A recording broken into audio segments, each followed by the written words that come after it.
ये ठीक।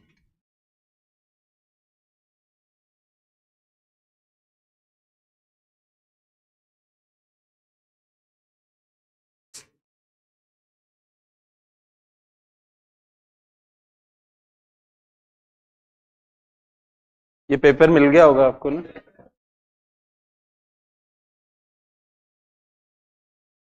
तो ऑनलाइन वाले बच्चों को भी अपलोड कर दिया क्या इसको? कर दिए? थोड़ा ठहर के इसको हम लोग करेंगे अभी। पहले वो जो हमारे नोट्स चल रहे थे इसी में आगे बढ़ते हैं थोड़ा। तो हम लोग ब्लैक मनी से रिलेटेड जो नवीनतम कदम सरकार ने उठाए थे उनमें चल रहे थे हम लोग। और मुझे लगता है कि आईडीएस फर्स्ट कराया था मैंने आपको, फिर उसके बाद पीबीपीटी एक्ट। हाँ, एक बार देना।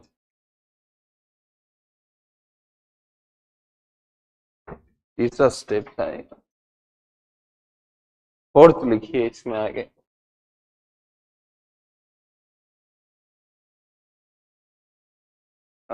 जो ब्लैक मनी के स्टेप्स है वो तीन कर लिए आपने। चौथा लिखिए, है ना?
डिमोनेटाइजेशन नवंबर 2016 को इम्प्लीमेंट हुआ था, 8 नवंबर को विशेष रूप से।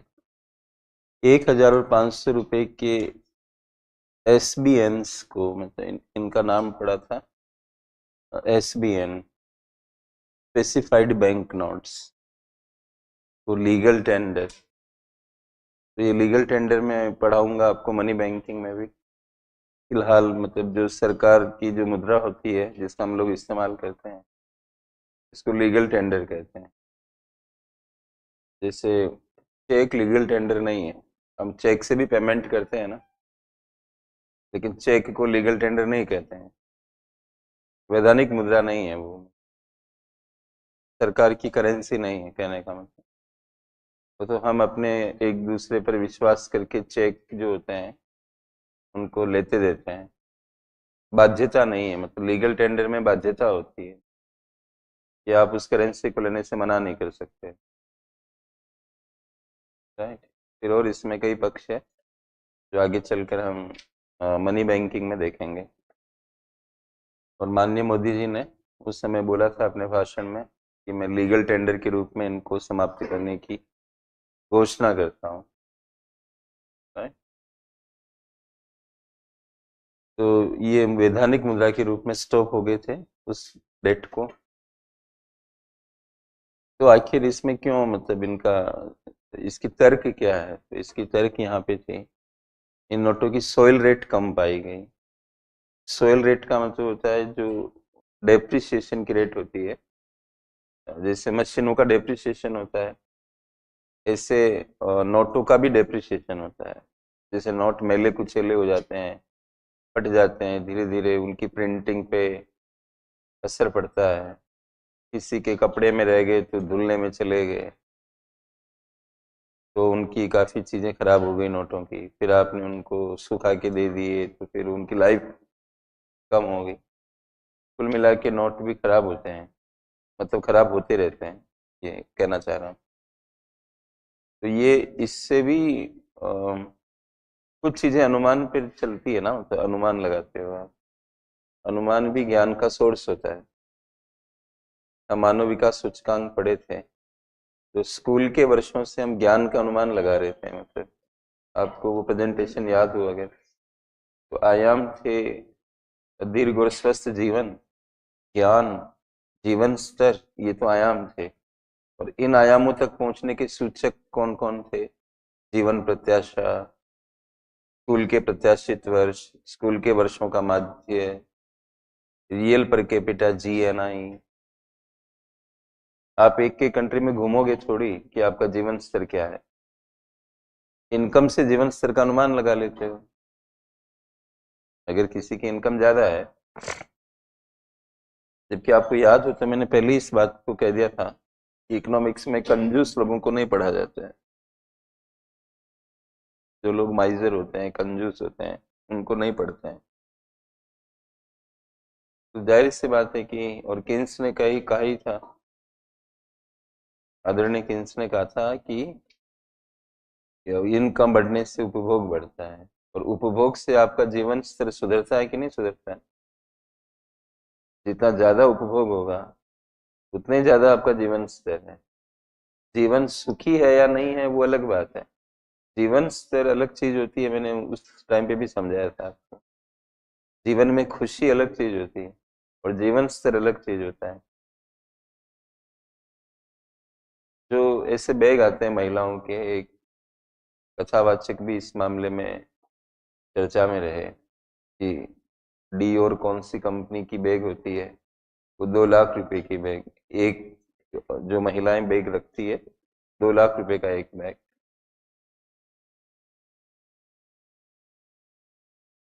तो फिर वो ट्रोल हो गई थी, मतलब भारत में, कि ज्ञान देने वाले लोग 2 लाख रुपए का बैग रखते हैं, तो ज्ञान देने वाले दिखावा कर रहे हैं, लोगों को ज्यादा समझा रहे हैं और खुद उस रास्ते पे नहीं चल रहे हैं। तो संत महात्माओं को 2 लाख रुपए के बैग की क्या जरूरत है, खासतौर से जब किसी एनिमल की स्किन का प्रयोग हुआ हो उसके। जो महंगे बैग होते हैं वो किसी एनिमल की स्किन से बने हुए होते हैं, राइट। तो जीवन स्तर तो आप उससे भी महंगे बैग आते होंगे मेरे हिसाब से, उससे भी महंगे बैग आते होंगे, लेकिन बात यह है कि जिसने बैग रख रखा है वो अपने जीवन में सुखी है कि नहीं है, ये भी एक सोचने वाली बात है।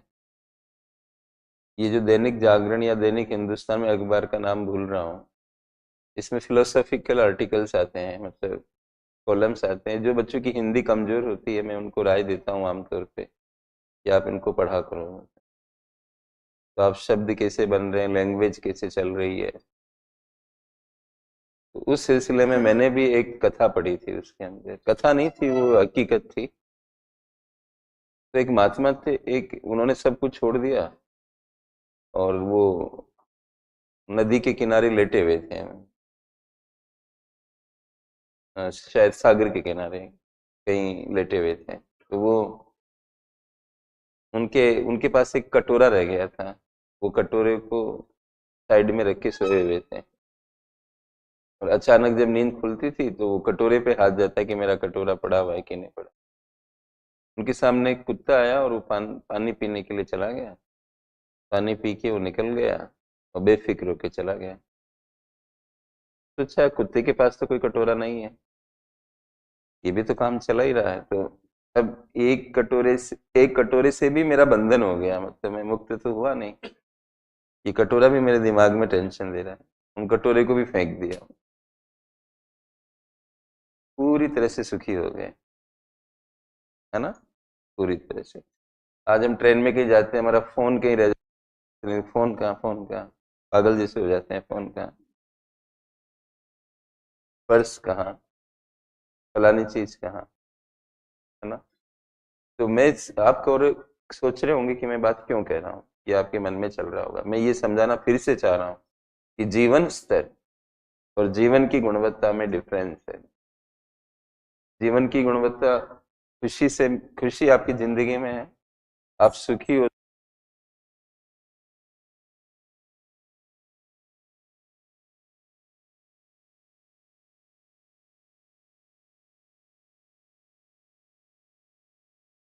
और मैं सुखी हूँ आपकी तुलना में, क्योंकि मैं मेरे तो अटेम्प्ट सारे निकल गए। एग्जाम आ रही, बैठेंगे, क्या होगा। अटेम्प्ट निकल गए थे जब तो बहुत तकलीफ हुई, लेकिन अब आज समझ में आ रहा है कि यार अच्छा ही रहा, कम से कम ये इससे तो छुट्टी पाई। तो कुल मिला के इस पर टिके रहेंगे हम, जो बात लिखी गई है। तो सोयल रेट कम होने के आधार पे सरकार ने इनको वो कर दिया। आर्थिक सर्वेक्षण 2016-17 इसी डेट से मिल रहा है ना, 16-17 में 16-17 की बातें रहती है। तो आर्थिक सर्वेक्षण 2016-17 के द्वारा डिमोनेटाइजेशन को रिवर्स हेलीकॉप्टर ड्रॉप के नाम से संबोधित किया गया था।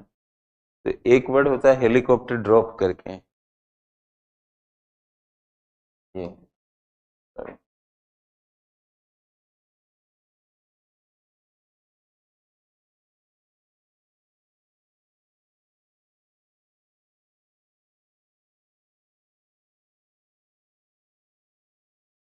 ये वर्ड मिल्टन फ्रीडमैन ने इस्तेमाल किया था।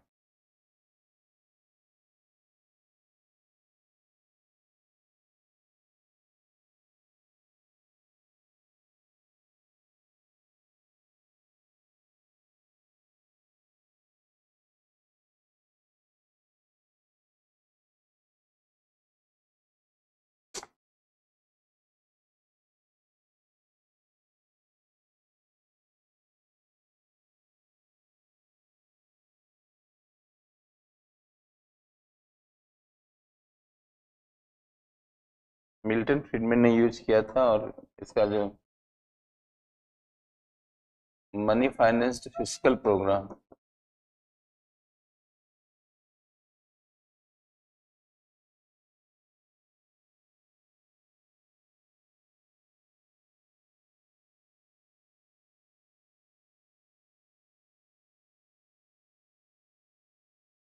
इसका मतलब होता है मनी फाइनेंस्ड फिस्कल प्रोग्राम। बताता हूँ, आप लिख लो एक बार ऐसे। क्या चीज? क्या करवा दूं? एसी ऑन कराऊं? ठंडा लग रहा है। रहने दो यार, समझ। आप तो कुछ स्वेटर भी नहीं पहने हुए हो, फिर क्या दिक्कत? तबीयत तो खराब होने के चांस नहीं है ना, मतलब ये बता देना। एसी वगैरह को रहने दो, यहाँ पे हवा आने लगेगी, ठंडी ठंडी अभी। अभी बेटे ऐसे मौसम नहीं हुआ। देखते हैं। काम चला लोगे ना? ये ठीक। अभी वो आएंगे, मैं देख लेता हूँ, थोड़ी देर वेट वेट कर ले। थोड़ा देखना अगर कुछ है तो ऐसा।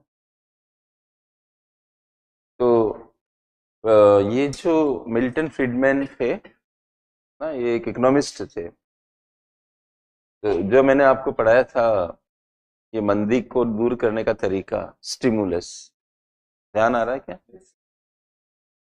स्टिमुलस में क्या होता है कि सरकार खर्चा करती है, और टैक्स है तो टैक्स को कम करना पड़ता है, याद आ रहा होगा आपको। तो वहां एक समस्या आती है, सरकार जब ज्यादा खर्चा करती है तो खर्च कैसे होगा, ये समस्या आती है। करने की योजना तो आप बना सकते हो, लेकिन होगा कैसे? और टैक्स से पैसा आता है, लेकिन टैक्स को टेक्निकली हमें कम करना पड़ता है, या वहीं छोड़ना पड़ेगा। लेकिन बढ़ा तो नहीं सकते ना, आप टैक्स बढ़ाओगे तो फिर उल्टा काम हो जाएगा। एक तरफ आप सरकारी खर्च बढ़ा रहे हो, दूसरी तरफ टैक्स भी बढ़ा रहे हो, फायदा क्या हुआ? इस हाथ से दे रहे हो तो इस हाथ से ले रहे हो, तो इकोनॉमी के अंदर बेनिफिट क्या रहा फिर? जबकि आपको इकोनॉमी को उठाना है। इकोनॉमी को उठाने के लिए खर्चे ज्यादा होने चाहिए, और आप टैक्स उतना ना लें। मतलब टैक्स लोगे तो फिर कंजप्शन कम हो जाएगा ना, मतलब लोग इनकम टैक्स देंगे। अगर आप टैक्स बढ़ाओगे तो लोगों के कंजप्शन पे असर आएगा कि नहीं आएगा? तो सरकारी खर्च बढ़ा रहे हो, लेकिन फिर कंजप्शन कम हो जाएगा अगर आप टैक्स लेते हो तो सरकार को पैसा कहाँ से आएगा? तो मिल्टन फ्रीडमैन महोदय ने कहा कि आप मनी से फाइनेंस कर लो, money financed fiscal program. Fiscal program का मतलब कोई भी राजकोषीय कदम उठा रहे हो आप, तो उसको फिस्कल प्रोग्राम कह रहे हो।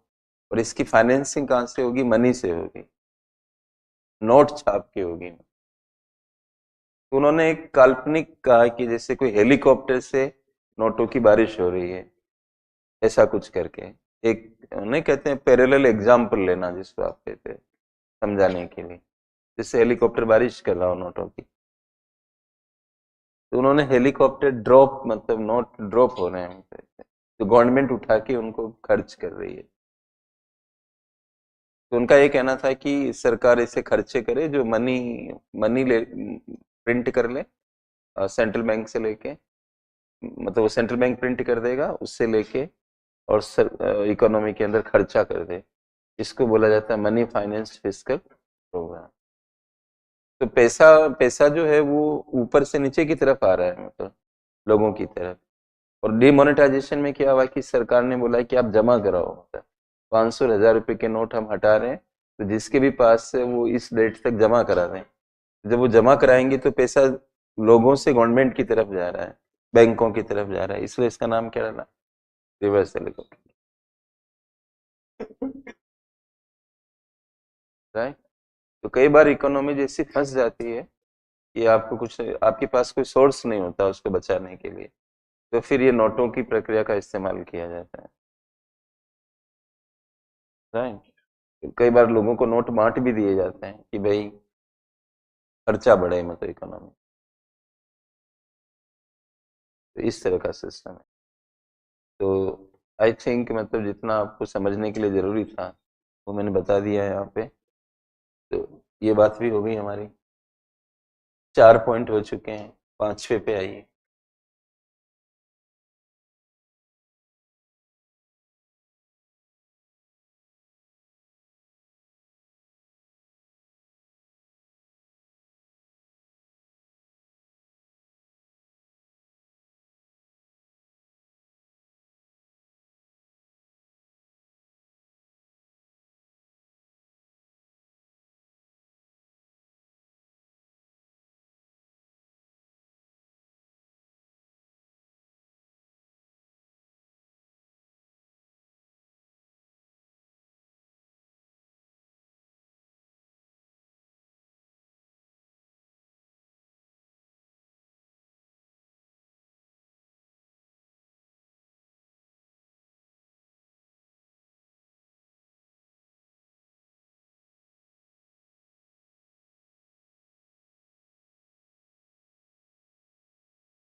तो डिमोनेटाइजेशन के बाद में सरकार ने और एक ऑफर लेके आई कि भाई अभी भी काला धन रह गया हो अगर तो जमा करा सकते हो, मौके का फायदा उठा सकते हैं। तो सरकार ने कहा कि टैक्स रेट, पेनाल्टी और सेस के रूप में टोटल मिला के ये अमाउंट बन रही थी 49.9% गवर्नमेंट को देना है। 50% मान लो आप इसको, 49.9 का क्या हिसाब है, लेकिन मैंने एक्यूरेट लिखना पसंद किया तो लिख दिया यहाँ पे। तो वो अमाउंट गवर्नमेंट को देनी है और बाकी आपका वाइट हो गया, आपसे कोई नहीं पूछ रहा है। 50% देखो, आप फॉरेन में जो पढ़ा हुआ था उसके लिए 60 देना था, आपको बताया था मैंने। फिर आईडीएस फर्स्ट आया तो उसमें 45% देना था, 45%। और आईडीएस सेकंड आया तो कितना देना, 49.9%। इस तरह से सरकार अलग अलग स्टेप्स उठाई थी कि लोग, फिर आलोचना भी हुई थी गवर्नमेंट की, मतलब खास तौर से कांग्रेस और इस तरह की पार्टियों ने बोला था कि आप तो काले धन को वैधता प्रदान करने की कोशिश कर रहे हो, मौके पे मौके दिए जा रहे हो कि चलो अभी भी चूक गए हो तो डिक्लेयर कर दो, अभी भी चूक गए हो तो डिक्लेयर कर दो। तो फिर से उन लोगों का हौसला बुलंद होगा जो मतलब इस तरह की स्कीमों के बारे में सोचते हैं, और फिर होगा जो देखा जाएगा, इस तरह की विचारधारा को ध्यान में रखते हैं। आगे कोई ना कोई स्कीम आएगी तब हम डिक्लेयर कर देंगे, दे देंगे गवर्नमेंट को टैक्स, और बाकी जो है वाइट हो जाएगा, इस तरह से। तो ये ऐसे स्कीमें आती रही, तो ये मैंने मुख्य रूप से देखनी थी। तो काले धन का मुद्दा तो खत्म हो गया। अब उससे जुड़ा हुआ एक और है टैक्स अवॉइडेंस, ये तो था टैक्स इवेजन। अब इंग्लिश भी ध्यान रखना है आपको। मैंने आपको क्या बताया था कि जो कर योग्य आय होती है या फिर संपत्ति होती है, उस पर आप आवश्यक करों का भुगतान नहीं करते हो, तो इस कृत्य को टैक्स इवेजन कहते हैं, जिसकी हिंदी मैंने ब्रैकेट में कर की चोरी लिखी थी। टैक्स इवेजन अलग चीज है और टैक्स अवॉइडेंस अलग चीज है। तो अगला मैं टैक्स अवॉइडेंस पढ़ा रहा हूँ, तो अगला हेडिंग लगाइए। किसी ने लिख के भेजा, आप वैसे खाली बैठे रहते हो क्या, ऐसे ऐसे ख्याल आते रहते हैं आपको? अगर देश में नकली नोट बाजार में चले तो भारत की जीडीपी और इकोनॉमी, अब क्या कहना चाह रहे हो मेरे को तो नहीं समझ आ रहा है, मतलब जीडीपी इकोनॉमी से बाहर है क्या? तो जीडीपी और इकोनॉमी पर क्या असर होगा, तो इतना तो आप भी बता सकते हो कि नकली नोट चलेंगे तो इसका क्या असर पड़ेगा। ये ऐसे ऐसे सवाल क्यों भेजते हो भाई? डॉलर बेचकर रुपए को कैसे बचाया जाता है? ये मैं बचाऊंगा क्लास में, आप चिंता मत करो। जब विदेशी क्षेत्र पढ़ाऊंगा ना तो मैं डॉलर बेच के कैसे बचाया जाता है तो उस समय बताऊंगा। पहले ही पूछ लिया इसको, अभी फॉरेन सेक्टर कहाँ पढ़ा रहा हूँ मैं। तो अगला वो लगाइए।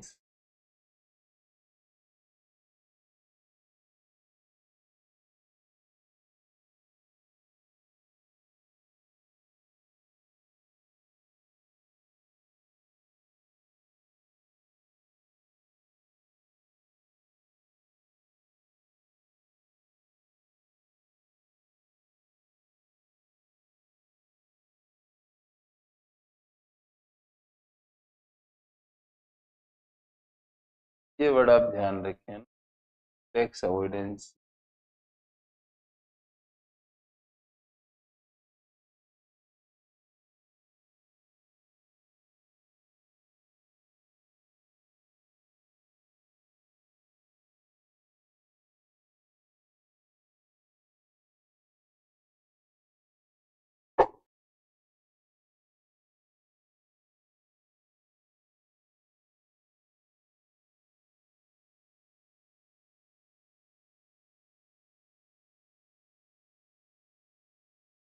तो अर्थ क्या है टैक्स अवॉइडेंस का? Meaning of tax avoidance?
जो भी मैंने एग्जाम्पल उठाया है ये प्रेजेंट का ग्लोबल मुद्दा भी है, मतलब एग्जाम्पल भी ऐसे दो जो करंट को टच कर जाए। मतलब तो आपके एक पंथ दो काज नाम की कहावत चरितार्थ हो जाती है।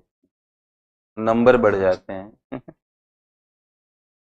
दो बच्चे एक ही जैसा लिख रहे हैं, फिर भी किसी के ज्यादा नंबर आ जाते हैं, किसी के कम आ जाते हैं, तो उनका लैंग्वेज में, एग्जाम्पल में फर्क हो सकता है, जिसकी वजह से ऐसा होता है। तो वैधानिक विधियों का प्रयोग करके जो कर की चोरी है, वो वैधानिकता नहीं रखती है कैरेक्टर के अंदर, वो मतलब इलीगल चीज है। इसमें क्या होता है कि आप लीगल तरीके से कर नहीं देते हो, लीगल तरीके से कर नहीं देते हो। मानो ये कहना चाहते हो कि हम तो बता रहे हैं, आप ले सकते हो तो ले लो। तो आप ऐसी कोई योजना बनाते हो, प्लानिंग करते हो ऐसी कि गवर्नमेंट को आप टैक्स मतलब, अच्छा आपका इंटेंशन, मतलब एक चीज और ध्यान रखना है, किसी किसी बात में बड़ा, एक बाल के बराबर भी, उससे भी कम अंतर होता है। जैसे हर इंसान का प्राकृतिक अधिकार है कि वो करके भार को कम करे, ये भी बात समझनी पड़ेगी। हर इंसान इस तरह से काम करे कि उसका कर का भार कम हो, ये उसका प्राकृतिक अधिकार है। यहाँ आपको बहुत गहराई से समझना पड़ेगा कि एक इंसान किस लेवल पे चल रहा है, क्या वो प्राकृतिक अधिकारों के अंतर्गत अपनी चीजों का फायदा उठा रहा है, या वो सरकार को आईवॉश कर रहा है। आईवॉश करने का मतलब धोखा देना। इसका अगर बहुत बढ़िया एग्जाम्पल अगर मैं देना चाहूँ तो आप समझ लें, तो ये हो सकता है कि दिल्ली की स्कूलों के अंदर जब बच्चों का एडमिशन होता है, छोटे बच्चों का, इन्फेंट्स का, इनका जो एडमिशन होता है, तो ये बच्चे में ये ज्यादा देखा जाता है स्कूल में कि बच्चे का घर कितना दूर है, मतलब इस पैरामीटर को ज्यादा वजन मिलता है। क्योंकि छोटे बच्चे होते हैं ना, ट्रांसपोर्ट में उनको कष्ट हो सकता है, वो थक जाएंगे, तो पढ़ेंगे कैसे फिर। तो कोई बढ़िया स्कूल है, मान लो माउंटफोर्ड स्कूल है, कोई मतलब कोई भी बढ़िया स्कूल है ऐसी, तो उसमें हर माता पिता चाहते हैं कि उनका बच्चा उसमें पढ़े, चाहे वो 20 किलोमीटर दूर रह रहे हो, इससे उनको नहीं मतलब है। मेरा बच्चा किस में पढ़ता है, माउंटफोर्ड में पढ़ता है, मतलब इस बात का अभिमान बताने के लिए, ईगो लेने के लिए लोग ऐसा करते हैं। अब एडमिशन कैसे होगा, आप तो 25 किलोमीटर दूर रह रहे हो, और आपका मर्जी है कि वहीं पे हो एडमिशन। सुनते जाना मेरी बात को बहुत गहराई से, ये समझने की बातें हैं। अब आप एनसीईआरटी की जो बात करते हो, और भी बेसिक किताबों की बात करते हो, तो इससे फायदा होता है उनसे, मैं मना नहीं कर रहा, लेकिन बात ये है कि जो बात आपको एकदम अंदर चली जाए, वो बात चाहिए ना आपको। तो जहाँ यूपीएससी सवाल कर रही है, वहां ज्यादा आपको काम करना है, बजाय कि कुछ भी पढ़ते रहने के। अब बेसिक की समस्या आती है, तो मैं समझा रहा हूँ ना आपको। क्या इसे, ये एग्जाम्पल किसी को समझ नहीं आएगा? 5वीं क्लास का बच्चा भी समझ लेगा, अगर वो मन में एक धारणा के साथ बैठा है कि हमें, उसका ध्यान इधर उधर नहीं घूम रहा है, तो आराम से समझेगा। इरादे गलत है कि नेक है, कि सही फायदा उठा रहे हो कि गलत फायदा उठा रहे हो, ये समझाने के लिए मैं एग्जाम्पल दे रहा हूँ। उन्होंने क्या दिमाग लगाना शुरू किया कि हम उस स्कूल के आसपास कोई कमरा मिल जाता है, तो उस कमरे का रेंट एग्रीमेंट बनवा लेते हैं कि भाई हम किराए से यहाँ रह रहे हैं, 5-7 हज़ार रुपये जो भी है, 20 हज़ार जो रेंट होगा। हो सकता है वो पैसे वाले हों, तो रेंट भुगतते रहेंगे, दिखाने के लिए कि पिछले 1 साल से हम यहाँ पर रह रहे हैं, इसका रेंट एग्रीमेंट ये है, हम यहीं पे रहते हैं। भारत न सिर्फ गांवों का देश है, भारत कागजों का देश भी है। भारत में कागज पहले चाहिए। आप क्या कर रहे हो इससे कोई मतलब, पिछले वाली क्लास में हमने आपको निवेदन किया कि जीवित साक्षात आदमी को कह रहे हो कि तुम तो मर चुके हो। अब तुम बताओ कि तुम जिंदा कैसे हो, तुम ये बताओ हमें कि मैं जिंदा आपको दिख नहीं रहा क्या? ये नहीं मानते हम लोग। क्या पता वो हो कि कौन हो, हम कैसे समझें? हमारे रिकॉर्ड में तो आप मर चुके हो, अब आप हमें बताओ कि जिंदा कैसे हो। और आप मर चुके हो उसकी भी एविडेंस है हमारे पास, आपके पड़ोसियों ने कहा था कि आप मर चुके हो। मतलब लंबी यात्रा पे चले गए, जिसका अर्थ हमने यही निकाला। अब जो अर्थ हमने निकाल दिया वो हमारा ही है बस। अब आप साबित करो। उनको काटो तो खून नहीं, एक कहावत है हिंदी में। बेचारे परेशान, उनका लड़का आवेश में आके कि वो मैं इतना बड़ा लंबा चौड़ा आपको दिख नहीं रहा हूं, और तू मैं वहां पे होती है, फिर के जाओ तुम जो करना सो कर लो, इस तरह की बातें। बेचारे परेशान इधर से उधर, पिलर टू पोस्ट घूम रहे हैं। जब उनको किसी ने आइडिया दिया कि इनको एक थप्पड़ मारो, केस रजिस्टर होगा तुम्हारे खिलाफ, तब इनको समझ में आएगा। इसीलिए पेनाल्टी भी देते रहा करो। कहीं पर भी एक दो पेनाल्टी बन जाए ना, तो आपकी प्रेजेंस दिख रही कि भी जिंदा है ये आदमी। इंडिया में तो ऐसा हाल है। तो इंडिया में डॉक्यूमेंट्स चाहिए स्कूल वालों को। अब जो सामने रह रहा है उसके पास एविडेंस अगर नहीं है, वो बेचारा, वो मकान मालिक ने रेंट एग्रीमेंट ही नहीं बनाया उसका। यहाँ पर ऐसे मकान मालिक भी हैं। जब मैं एक मकान में गया तो मैंने कहा जी मेरी बेटी बड़ी, मतलब आप ये स्कूल में जाएगी, आप रेंट एग्रीमेंट तो बना दो मेरे लिए। मैं स्कूल में क्या दिखाऊं कि मैं कहाँ रह रहा हूँ, वो एड्रेस पूछेंगे ना मेरे से। बोले सर हम तो रेंट एग्रीमेंट नहीं बनाते हैं। मैंने कहा आपको रेंट एग्रीमेंट बनाने में प्रॉब्लम क्या है? अच्छी बात है ना, रेंट एग्रीमेंट तो मैं किराएदार दिखूंगा ना आपके पेपर में, ऐसे तो फिर दिक्कत नहीं आएगी आपको। तो बोली, नहीं मैं नहीं बनाऊंगा। मैंने कहा अभी इस आदमी को मैं कैसे समझाऊं। फिर बड़ा उनको मैंने कहा एक पेपर पे तो लिख दो, आप रेंट एग्रीमेंट नहीं बना रहे हो, एक पेपर पे तो लिख दो कि मैं ये हमारे यहाँ रह रहे हैं, इसमें भी दिक्कत है क्या आपको? बड़ा उनको समझाया मुश्किल से, तब जाके वो स्कूल वाले और इस तरह से हुआ। मैं था नया नया, अब मैं समझू नहीं आ किसको बोलूं क्या कहूं। तो ऐसे मकान मालिक भी हैं जो रेंट एग्रीमेंट बनाने के लिए रेडी नहीं है। और वो आदमी रह रहा है स्कूल के ठीक सामने, मान लो उसकी एडमिशन इसलिए नहीं होगी क्योंकि उसके पास रेंट एग्रीमेंट नहीं है, और इस आदमी की एडमिशन इसलिए हो जाएगी कि वो वहां रहता नहीं है लेकिन उसने रेंट एग्रीमेंट दे दिया है। किस आदमी ने? जो मैं 25 किलोमीटर दूर बता रहा हूँ आपको, लेकिन वो रेंट एग्रीमेंट प्रस्तुत कर रहा है। अब आप बताओ, आप फैसला करो क्लास में कि उसके बच्चे की एडमिशन हो जाती है स्कूल में, तो ये दुरुपयोग है या सदुपयोग है? ये मैं समझा रहा हूँ। अगर सरकार कहती है कि भविष्य निधि खाते में पैसा जमा कराने से आपको टैक्स की छूट मिलती है, कोई भी करा देगा। भाई मेरे को लॉ के अंदर ये मिला हुआ है तो मैं कराऊंगा इस चीज को। ये गलत इरादा नहीं है ये। टैक्स के भार को आप कम करना चाहोगे ना, जो भी सरकार ने बचत के तरीके बता रहे हैं। लेकिन एक कंपनी आयरलैंड के अंदर अपना ऑफिस इसलिए खोलती है कि आयरलैंड का टैक्स रेट कम है। यहाँ पे लिखा tax haven.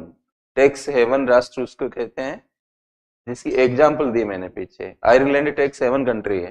Tax haven country उनको कहते हैं जिनकी टैक्स रेट कम होती है। CIT, क्या कौन सी रेट? CIT पढ़ाया था ना आपको। हाँ, 12.5% है CIT में। कहाँ पे? आयरलैंड में। हमारे यहाँ 22% के आसपास है, 22%। वो भी थोड़े बहुत कुछ फायदे देने की वजह से हुआ, बाकी मतलब 25 इस तरह से रहता है। तो 22 भी मान लो चलो, तो 12.5 और 22 में तो बहुत फर्क आ गया है यहाँ पे। अभी इसमें सबसे बड़ी बात क्या है कि कोई भी कंपनी आयरलैंड में ऑफिस बनाएगी और डिजिटल सर्विस इंडिया में देगी। जैसे मैंने कहा, अब पढ़ लेते हैं इसको एक बार। वैधानिक विधियों का प्रयोग करके कर के भार को कम करने या समाप्त करने। अब आयरलैंड में भी वो रहेगी तो कर का भार समाप्त थोड़ी हो रहा है, कम हो रहा है ना। तो मैंने दोनों भाषाएं रखी यहाँ पे। कर के भार को कम करने या समाप्त करने के कृत्य को क्या कहते हैं? टैक्स। लेकिन ये वर्ड आना चाहिए, वैधानिक विधि का प्रयोग करके। जैसे इस आदमी ने वैधानिक विधि का प्रयोग किया, रेंट एग्रीमेंट बनवाया अपने बच्चे का एडमिशन कराने के लिए, तो लीगल प्रोसेस यूज करी ना। मतलब इरादा लेकिन उसका सही नहीं था क्योंकि वो एक्चुअल में वहां रह नहीं रहा था। फिर मैंने एग्जाम्पल दिया यहाँ पे, उदाहरण के लिए किसी टैक्स हेवन राष्ट्र। अब किसी बच्चे के दिमाग में इतना एक्सप्लेनेटरी भाषा आपने देखी नहीं होगी, जहां लिख रहा हूँ वहां फिर समझा रहा हूँ। ये आ गया तो इसका भी एग्जाम्पल दे दिया। जैसे कि आयरलैंड, मैं चाहता तो ये नहीं भी लिखता। लेकिन मैं लिखने की कला भी सिखा रहा हूँ साथ में। अब यहाँ पे लिस्ट मत बना देना कि आयरलैंड के अलावा 20 कंट्री जा लिखे कोष्टक में। एक एग्जाम्पल देना होता है। मैं कार्यालय बनाकर स्थापित करके कर की ऊंची दर वाले राष्ट्रों, जिसमें हमने अपने कंट्री को उठाया, ये ऊंची के सेंस में है, आयरलैंड के सेंस में है, राष्ट्रों जैसे कि भारत। जब भारत में ये मुद्दा है तो भारत को लिखो ना, इसमें मैंने भारत लिखा। मैं किसी कंपनी द्वारा डिजिटल सेवा देना आदि, केवल आदि नहीं लगाया तो फिर नंबर कट जाएंगे आपके कि क्या केवल इसी में होता है, फिर ये भाव आ जाएगा। इसमें हमने आदि लगाया कि और भी ऐसे कुछ हो सकते हैं। अच्छा, डिजिटल सेवा में सबसे बड़ी बात क्या है कि आप बिना ऑफिस खोले भी दे सकते हो ना। फेसबुक, गूगल, ट्विटर, ये सब, ये तो जो भी इनके ऑफिस आपको तथाकथित नजर आते हैं वो सही में ऑफिस नहीं है। वो कौन, मतलब कोई सेंटर्स होते हैं इंक्वायरी के, फलाना, इस तरह के, कागज में क्या बता रखा है उसको ऑफिस माना जाएगा। वो रिकॉर्ड में जाता है ना कि हमारा ऑफिस का ये एड्रेस है। हर बिल्डिंग को ऑफिस कह दोगे क्या? तो लीगल डॉक्यूमेंट से मालूम चलता है, ऐसे नहीं मालूम चलता जो आप क्लास में बैठ के सोच रहे हो कि सर मैंने गुड़गांव में उनका देखा था। ऐसे नहीं होता। तो कस्टमर की प्रॉब्लम के रेजोल्यूशन के लिए और इस तरह के कोई कॉपीराइट के इश्यू आ गए, फलाना, उन सब चीजों को हैंडलिंग करने के लिए ये लोग रखते हैं। आपको पता है क्या उनकी सब्सिडियरी ऑफिस कहाँ पर है? इस तरह से नहीं होता, वो उनके रिकॉर्ड के अंदर। और यही बदनाम है कंपनियां जिनके मैंने नाम लिए, मतलब ट्विटर, फेसबुक, गूगल, ये सब। गूगल तो बहुत ही ज्यादा बदनाम है टैक्स का ये अवॉइडेंस करने के लिए कि इसके नाम पर ही एक टैक्स बन गया गूगल टैक्स, जो भारत में हमने लगाया।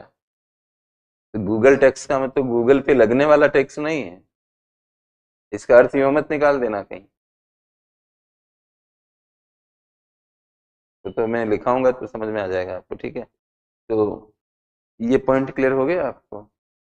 डिजिटल सर्विस में अब ये मेरी क्लास ऑनलाइन बच्चे देख रहे होंगे तो कोई तो सोच रहा होगा पटना से चल रही है क्या। अगर मैं ये ना बोलूं कि मैं आपको दिल्ली से संबोधित कर रहा हूँ, ये ना बोलूं, तो इनको कैसे पता लगे कि ये क्लास कहाँ से आ रही है?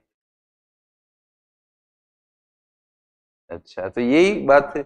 मैं चला गया प्रयागराज मान लो, तो प्रयागराज से भी पता लगा कि मैं पढ़ा रहा हूँ इस क्लास को। उनको क्या पता मैं प्रयागराज से पढ़ा रहा हूँ कि कहाँ से, और वो क्यों पता लगाए? मतलब उनको तो क्लास से मतलब है ना। अब फेसबुक पे हम सब लोग विज्ञापन देते हैं, ये बेसिकली ये कंपनियां कैसे कमाती है तो पता होगा ना आपको। ये विज्ञापनों वगैरह से ही कमाई होती है ना इन लोगों की। ऐसे फ्री में सर्विस दे रखी है लेकिन दिखने में ही फ्री है वो। उससे फायदा कितना होता है ये सोचो ना।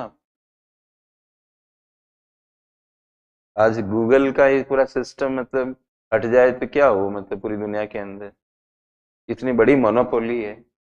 लोग सोच नहीं रहे इसके बारे में कि भविष्य में इसका अंजाम क्या होगा आज के आने वाले वर्षों में। ये कंपनियों का जिस तरह का एकाधिकार है सर्विस के अंदर, अब फ्री के नाम पर।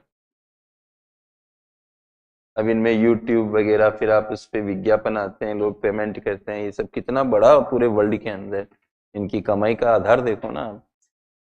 लेकिन क्या वो टैक्स उन राष्ट्रों में दे रही है प्रॉपर वे में कि नहीं दे रही है? तो इनके ऊपर ये आरोप है कि ये प्लानिंग करते हैं और कंट्रीज की टैक्स रेट की डिफरेंस का दोहन करते हैं और कम टैक्स वाले कंट्रीज में अपने ऑफिस बना के और दूसरी जगह सर्विस देते रहते हैं।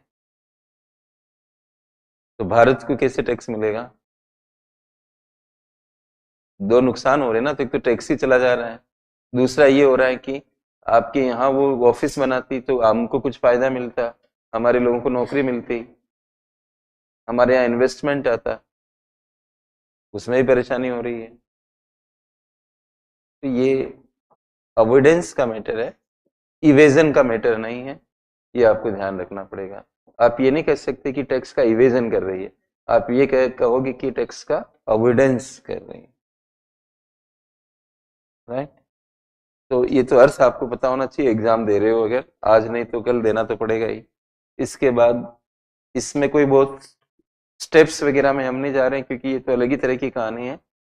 इससे रिलेटेड कुछ वर्ड्स आपको ध्यान रखने हैं। मतलब कभी कभी यूपीएससी वो वर्ड्स पूछती है, ये वर्ड किससे रिलेटेड है, तो पूछेगी टैक्स अवॉइडेंस से, टैक्स इवेजन से, टैक्स मिटिगेशन से, टैक्स शिफ्टिंग से, ऐसे। तो कुछ वर्ड्स लिखा रहा हूं मैं, तो ए के बाद में बी लिखिए।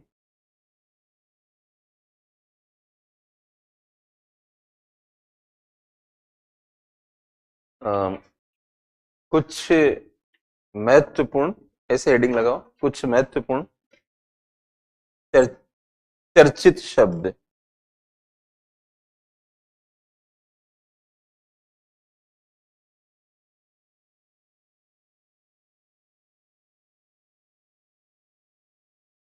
कुछ महत्वपूर्ण चर्चित शब्द, ठीक है।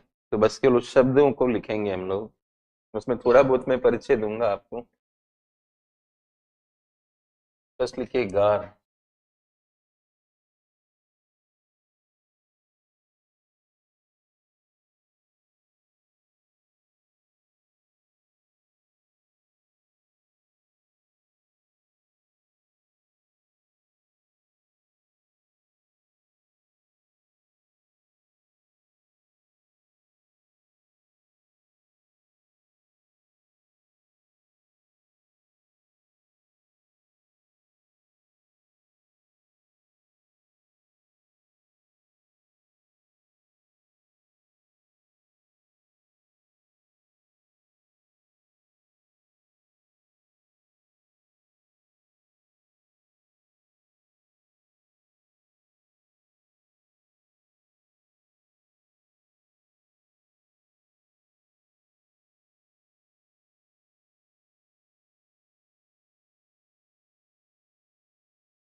लिखिए पोइम।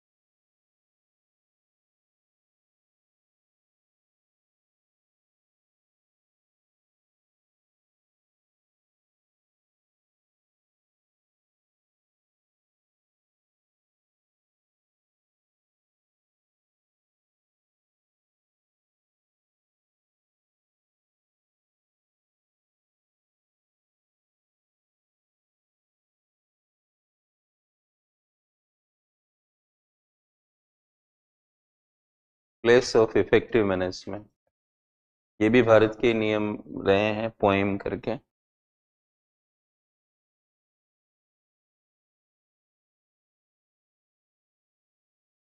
ये उनसे रिलेटेड थे, कुछ मॉरिशस में कम मतलब ऑफिस बना के भारत के लोग मॉरिशस में अपना ऑफिस दिखा रहे थे, दिखा के ऑफिस बना के छोड़ रखा उसको वहां पे, और काम यहाँ से कर रहे हैं इंडिया से, कानून को चकमा देने के लिए ऑफिस वहां दिखा रखा है। बाकी मुंबई में ही रहते हैं, सब काम यहीं से कर रहे हैं, निर्णय यहीं से। तो इसमें सरकार ने बोला कि जो स्थान है निर्णय का, प्रभावी प्रबंधन का स्थान कौन सा है, वो स्थान किस कंट्री में आता है, वो कंट्री टैक्स लेगा। आप ऑफिस कहीं भी बनाओ, तो मॉरिशस में आपको प्रेजेंस दिखानी पड़ेगी ना अपनी, तो वो तो सब पासपोर्ट वीजा और आपकी ट्रेवल टिकट और कितने स्टे किए ये मालूम नहीं चलेगा गवर्नमेंट को। आपकी स्टे में तो आप मुंबई में नजर आ रहे हो, और कंपनी आपकी डायरेक्टर दिखा रखा है मिस्टर एक्स कुमार को, और उसकी पत्नी वाई कुमारी है, और इनको देखा गया तो ये तो मॉरिशस में है ही नहीं। जब आप बॉर्डर क्रॉस करते हो तो आपकी डेटा मालूम नहीं चलती कि आप how longer you stayed in Mauritius, और how frequently you went to Mauritius. आजकल आप क्या सोचते हो, मतलब अब ये जो निजता का मुद्दा है, प्राइवेसी, प्राइवेसी आप चिल्लाते रहो, बाकी प्राइवेसी नाम की चीज तो अब है ही नहीं इस दुनिया के अंदर।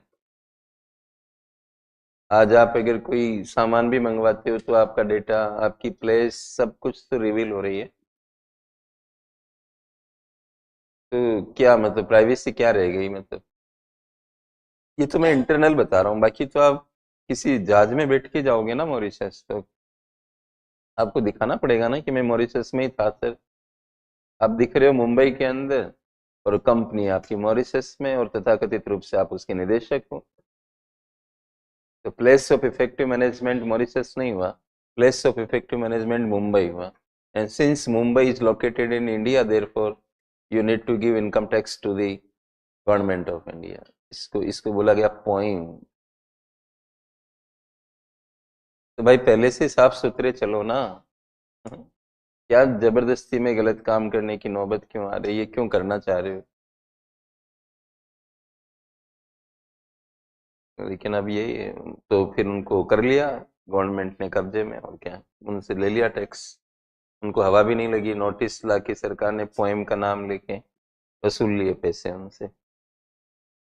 गवर्नमेंट भी मौका देती है, करो पहले, एक साथ कर लो, फिर देखेंगे आप। तीसरा,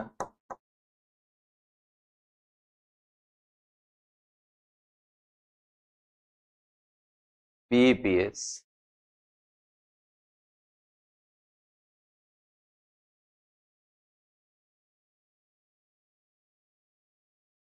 base erosion and profit shifting.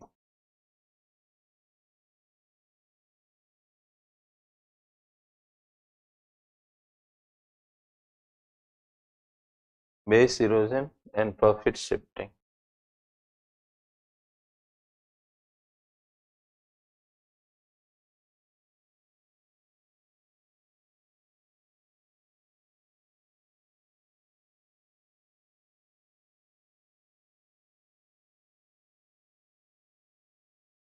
OECD oblique G20।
ये 2016 की पीटी में आया था, और ये मैंने एक टेस्ट पेपर लिया था।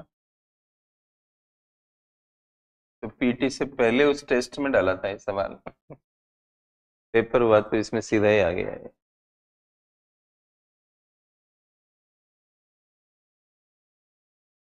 सवाल की डिजाइनिंग भी ऐसी थी, BPS is related to tax avoidance, tax evasion, ऐसे करके। तो base erosion and profit shifting, जो मल्टीनेशनल कंपनियां होती है, जो एकाधिक राष्ट्रों में काम करती है, एक से ज्यादा राष्ट्रों में काम करती है, उनको मल्टीनेशनल कंपनियां कहते हैं। ये कंपनियां भी फिर, क्योंकि अलग अलग राष्ट्रों में काम कर रही है, तो जिस राष्ट्र में ज्यादा मतलब ये रेट कम होता है, वहां से ज्यादा बिजनेस दिखा देती है, बिलिंग वगैरह करके। तो बेस का इरोजन हो जाता है, मतलब सीआईटी का जो बेस होता है वो प्रॉफिट होता है, तो प्रॉफिट को शिफ्ट करती है, उन राष्ट्रों की तरफ दिखाती है जो मतलब कम टैक्स वाले। तो बेस का इरोजन होके होता कैसे, प्रॉफिट शिफ्टिंग से। उस चीज के लिए परियोजना बनी हुई है पूरी, जो ओईसीडी और G20 समूहों के द्वारा इसका संचालन हो रहा है। भारत भी इसका मेंबर है।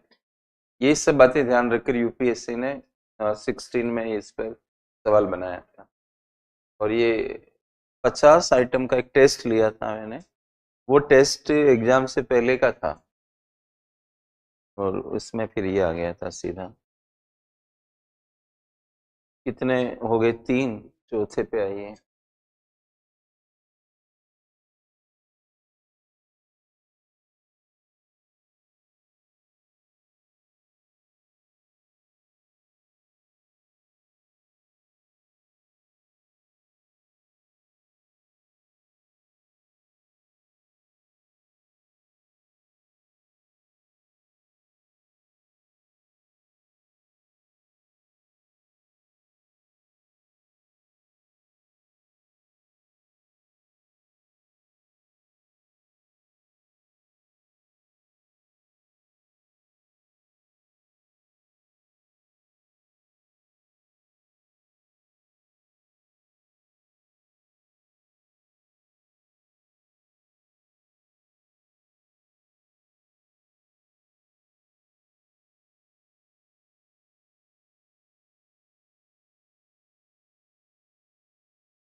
अगला है ए ई ओ आई। ओ छोटा होना चाहिए, जिसे मैंने छोटा लिखा है।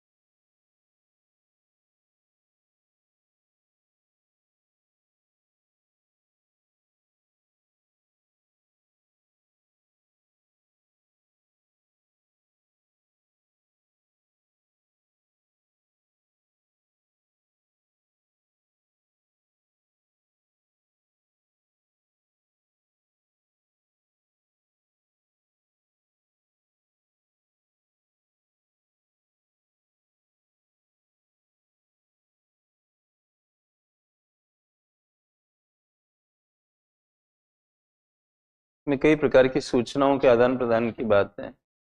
टैक्स की चोरी को आप तभी रोक पाओगे ना, मतलब कंपनियों इनकी सूचनाएं कंट्रीज आपस में एक दूसरे को देंगे।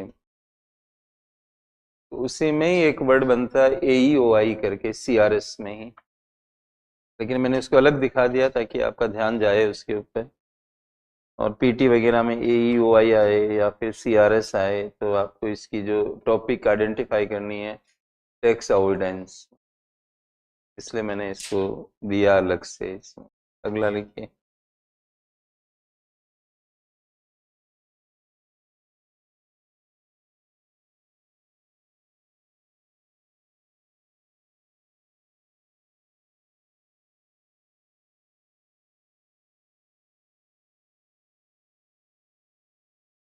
Google tax.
तो भारत ने एक यूनिलेटरल कदम उठाया इस मामले में, इनकी हालत को देखते हुए कि ये लोग इंडिया में टैक्स नहीं दे रहा है।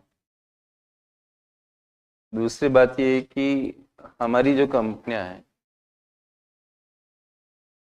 उनको भी नुकसान हो रहा है, क्योंकि उनको ज़्यादा देना पड़ रहा है। भारत में तो सीआईटी ज़्यादा रहा है और ये आयरलैंड वगैरह का इस्तेमाल करके कम टैक्स दे रही हैं, तो एक बराबर का भाव नहीं आ पा रहा है।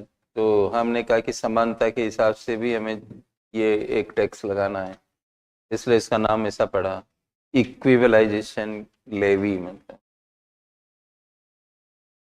अरे बात समझ में, वर्ड की सेंस पे जा रहे हैं, मतलब वर्ड सेंस रखते हैं, ऐसे भी नहीं कि कहीं से भी उठा के कोई वर्ड कहीं पे भी आ गया।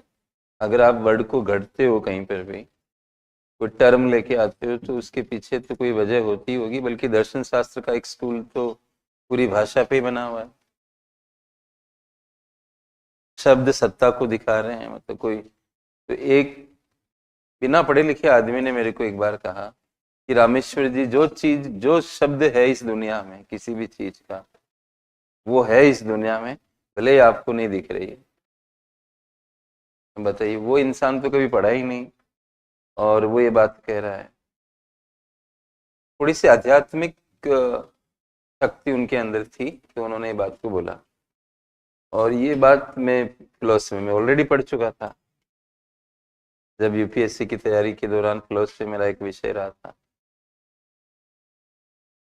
तो कोई शब्द है तो सत्ता है उसके पीछे, कुछ ना कुछ, वरना वर्ड नहीं आता इस दुनिया में। न मैं स्कूल को 100% सही कहने की कोशिश कर रहा हूँ और न ही उनको मैं 100% सही बताने की कोशिश कर रहा हूँ। मैं सिर्फ ये समझाने की कोशिश कर रहा हूँ कि कोई वर्ड होता है तो उसका कोई सेंस तो जरूर होता होगा। तो इसको गूगल टेक्स्ट को ईएल बोलने की वजह क्या है वो मैंने आपको बताई कि ठीक है, हमारी कंपनियां गूगल के मुकाबले नहीं है, फेसबुक के मुकाबले नहीं है, लेकिन काम तो कर ही रही है ना। तो कोई ना कोई फील्ड में कहीं ना कहीं कोई डिजिटल विज्ञापन, ये नहीं तो कोई वेबसाइट पे आता होगा, कहीं पे तो विज्ञापन जाते ही है ना। कोई बहुत अच्छी अच्छी करंट की मैगजीन है या करंट की वेबसाइट है तो वहाँ पे भी तो विज्ञापन देखने को मिल ही जाते हैं। तो उनको तो अच्छा खासा टैक्स देना पड़ रहा है। और आप ये सोचो कि फेसबुक तो हर घर में है, हर आदमी एक्सप्लोर कर रहा है। करंट की मैगजीन को हर आदमी कर रहा है, इसकी तो गारंटी नहीं है ना। लेकिन फेसबुक के ऊपर डालोगे तो आपकी विज्ञापन कोई ना कोई तो हर आदमी देख लेगा। लेवल प्लेइंग फील्ड कहाँ हुआ, समान धरातल नहीं हुआ ना। मतलब तो हमारी सरकार का एक आर्ग्यूमेंट ये था कि हम इस वजह से इसको लगा रहे हैं, तो जो कर लो, तुम आयरलैंड में चले जाओ, कितना सा फायदा उठा लोगे देख लो, बाकी 6% आपको यहाँ देना पड़ेगा, और वो भी विज्ञापन की आय पे देना पड़ेगा। और वहां तो आप नेट प्रॉफिट पे टैक्स दोगे। यहाँ 100 रुपए की अगर आपने विज्ञापन बुक करी तो 100 पे 6 देना पड़ेगा। इफेक्टिवली अगर आप देखो तो ये ज्यादा रेट नहीं बन जाती है देखा जाए तो। मतलब जैसे मैं विज्ञापन दे रहा हूँ 100 रुपए का, तो विज्ञापन जो 100 रुपए फेसबुक को गए, 100 रुपए इसकी प्योर इनकम नहीं है, क्योंकि इसका स्टाफ भी होता होगा, खर्च दूसरे भी होते होंगे ना पूरे सिस्टम को चलाने के लिए। आयरलैंड में तो आप प्रॉफिट पे टैक्स दे रहे हो ना, यहाँ तो आप मतलब जितनी बिलिंग होगी उतने पे आपको 6% टैक्स देनी पड़ेगी। समझो आप, विज्ञापन की इनकम जो है, विज्ञापन की इनकम का मतलब 100 रुपए की विज्ञापन किसी आदमी ने फेसबुक पे कराई तो वो 100 रुपए इनकम होगी विज्ञापन से। बात प्रॉफिट की नहीं हो रही है, पैसा आ रहा है उसकी हो रही है। 6%, वो भी क्या है कि उनका ऑफिस तो बाहर है, तो उनसे सरकार पैसा कैसे लेगी। तो जो आदमी विज्ञापन देगा वही इसको काट के पेमेंट करेगा। इस तरह का कुछ सिस्टम सेट किया है इसके अंदर। विद होल्डिंग टैक्स कहते हैं उसको, जब आप पेमेंट को रोक लेते हो, विद होल्ड करते।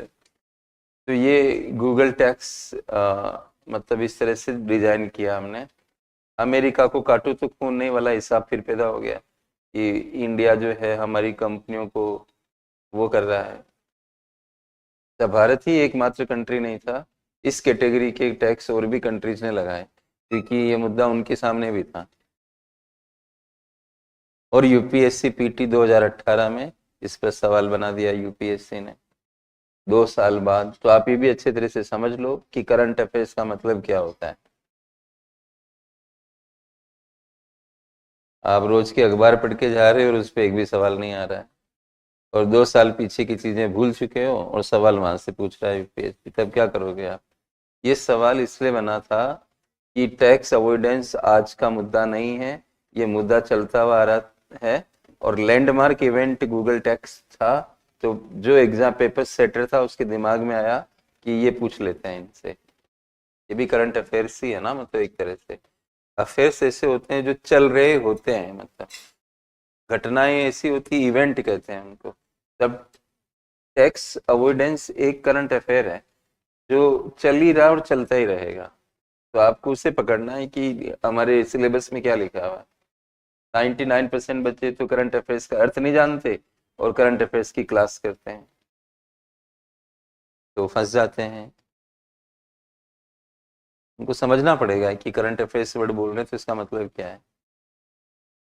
तो करंट अफेयर्स करंट इवेंट तक सीमित नहीं रहता है, वो पीछे को भी पकड़ लेता है, क्योंकि कई मुद्दे जो चल रहे होते हैं वो भी करंट अफेयर्स में आते हैं, उसके हिसाब से उनको फ्रीडम आ जाती है। ये गूगल टैक्स है। मैंने एक एग्जाम्पल इसलिए पीछे दूसरा दिया, गूगल का नहीं दिया। गूगल टैक्स लिखा लेकिन एग्जाम्पल किसका दिया, फेसबुक। ये बात लिखित में साबित करने के लिए कि ये गूगल टैक्स का मतलब गूगल ही नहीं है। और फिर स्कोप कहां पर जा रहा है, फॉरेन रेजिडेंट कंपनी वर्ड लिखा हुआ है, विदेशी निवासी कंपनियां। तो उनके ऑफिस रजिस्ट्रेशन से उनकी रेजिडेंसी पता लगती है कंपनियों की, उनका ऑफिस कहाँ पे है, वहां से रेजिडेंसी का पता लगता है। डोमिनेंट इकोनॉमिक एक्टिविटी का निष्पादन किस जगह से हो रहा है, SNA 2008 कहता है। तभी रोका ना मैंने आपको कि ज्यादा इसके चक्कर में नहीं पड़ो तो फायदे में रहोगे। 723 पेज की किताब है वो, जिसको साल में 5 बार तो मैं ही पढ़ता हूँ। पढ़ना पड़ता है उसको बार बार, एक क्लास ऐसी थोड़ी हो जाती है। मतलब उसको ढंग से पढ़ना पड़ता है जब क्लास का नंबर आता है तब, कि भाई कहीं चूक ना हो जाए कहीं से। ठीक है, तो अगला लिखिए 7वां। अब गूगल टैक्स आता है घूम के, मान लो जैसे आपको ऐसे भी दे सकते हैं ना वो, दे दिया study the following Google tax poem, ये नाम दे दिया केवल। फिर पूछा कि ये कौन टैक्स इवेजन से रिलेटेड है। एक भी नहीं है टैक्स इवेजन से रिलेटेड, टैक्स अवॉइडेंस पढ़ा रहा हूँ। ध्यान से पढ़ लेना उसको ऊपर की क्या पूछना चाह रहा है। ये नहीं और हाँ में बहुत चक्कर पड़ जाता है, ये वाले नहीं है तो पता लगा हाँ बोल के शामिल कर दिया, ऐसा भी हो जाता है। 7वां लिखिए।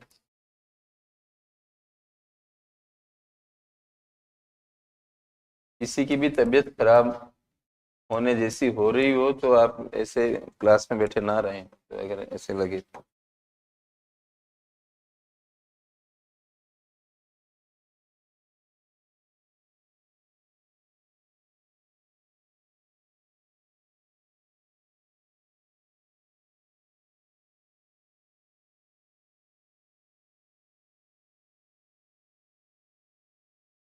Digital services tax, DST।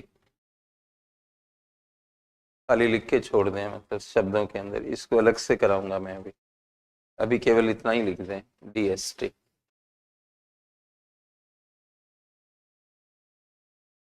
अब लिखिए 8वां।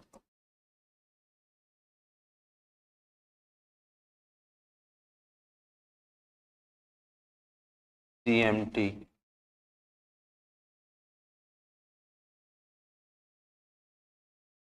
Global minimum tax.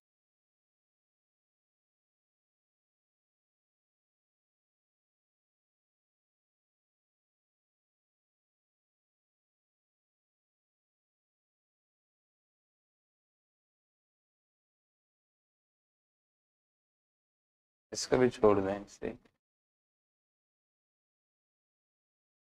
जैसे मैं लिखूंगा वैसे ही लिखना है।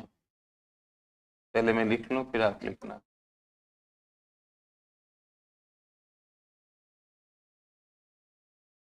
ग्लोब, ये एल छोटा वाला है, ओ छोटा वाला है ऐसे, बी ई ऐसे।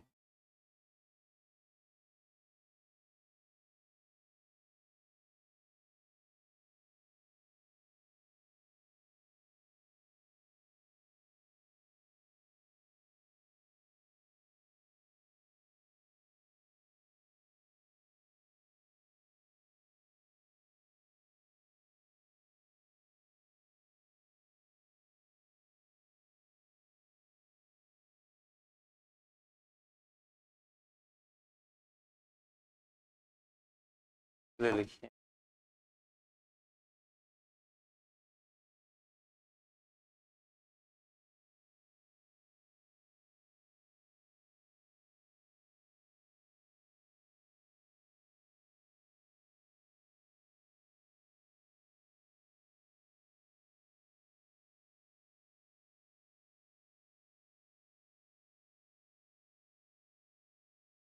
टीएमटी के पिलर सेकंड से संबंधित रूल्स।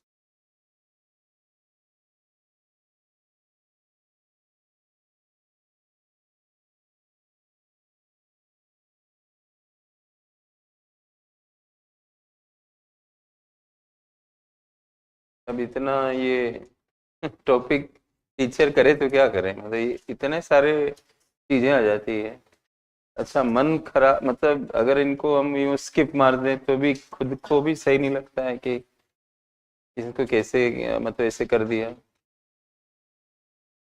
टॉपिक्स खाए जा सकते हैं क्या आपके हिसाब से? मतलब कैसे खाएं इनको, मतलब एक प्रॉपर वे में जाना पड़ता है, इससे टाइम लगता है। आप सोचते हो ना कि समय क्यों लग जाता है या क्या है?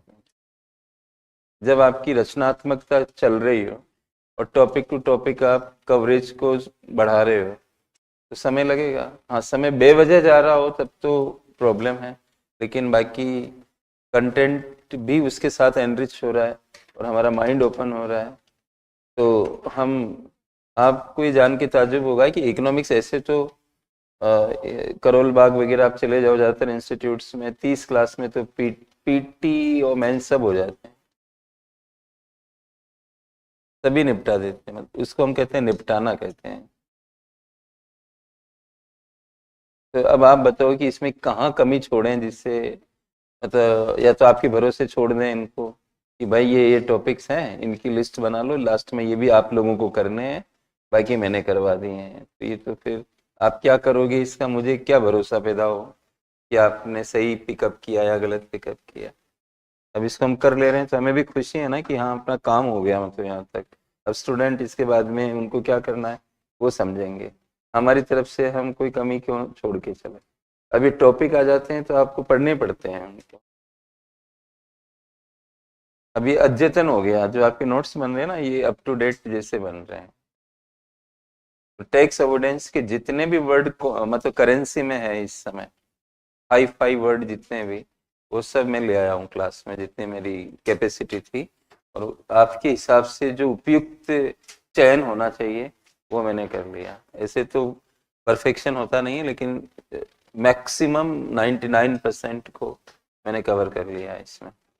तो देखो कैसे मेरी सीक्वेंसिंग, ब्लैक मनी को अलग बताया, फिर टैक्स अवॉइडेंस को अलग समझा रहा हूँ, और फिर उनसे रिलेटेड वर्ड्स पकड़ने हैं आपको। इनको लिखना नहीं पड़ेगा आपको कहीं पर भी। हो सकता है एक आधी मेंस में इस पर कोई क्वेश्चन बने, इस पर ग्लोबल मिनिमम टैक्स, तो मैंने आपको क्या निवेदन किया कि मैं इसको अलग से बताऊंगा, अभी तो छोड़ दिया इसको। तो अब ये भी हो गया हमारा। अब हम आखिरी पड़ाव पर हैं लगभग। तो अगला जो हमारा हेडिंग होगा वो टैक्सेज इन न्यूज है। तो आप नेक्स्ट हेडिंग लगाइए।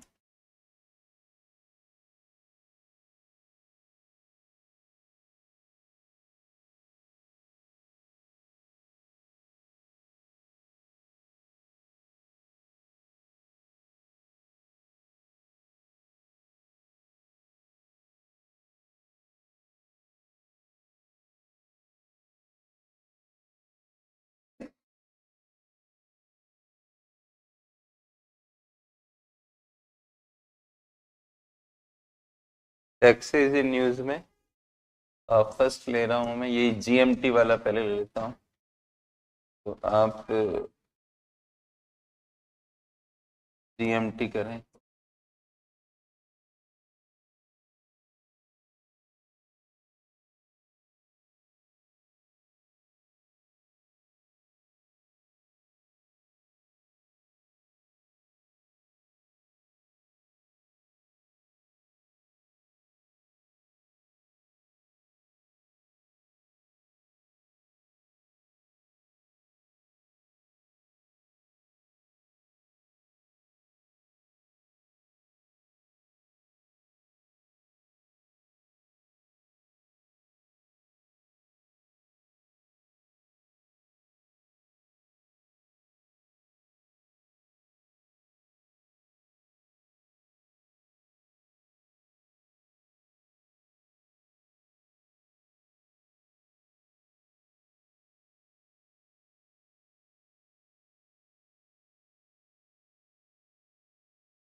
ये यूरो का निशान है 20।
कम से कम 25% कर लिख देना।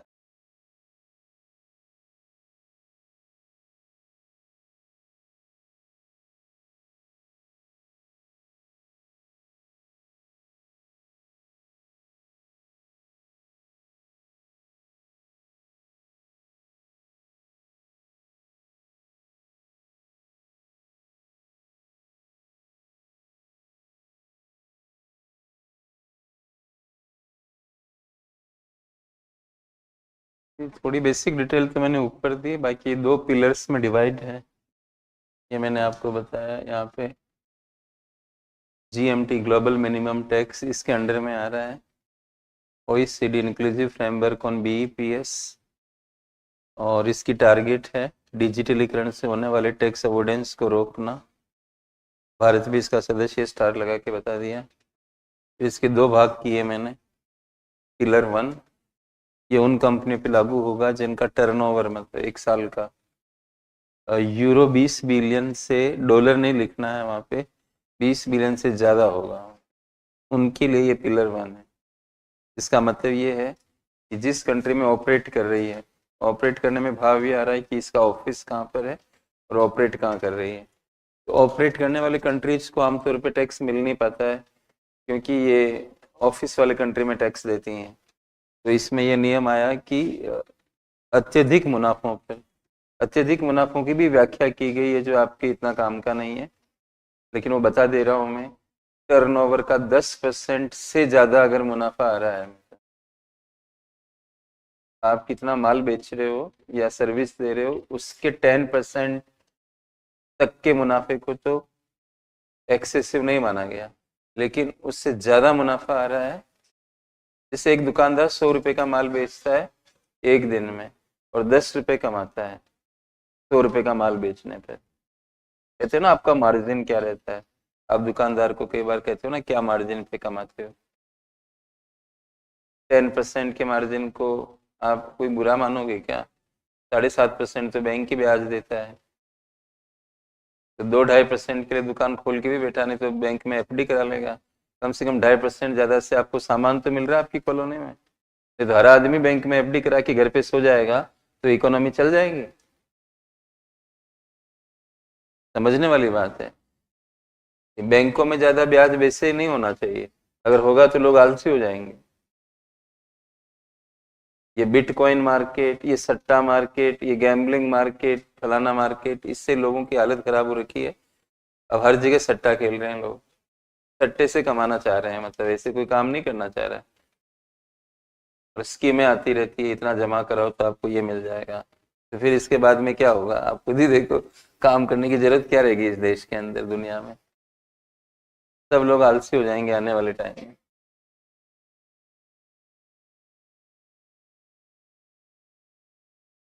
पिलर 2 लिखिए।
तो जहाँ की भी कोई कंपनी है, पेरेंट कंपनियां, जो मेन मदर कंपनी होती है वो पेरेंट होती है, और बाकी सब्सिडियरी कंपनियां बन जाती है।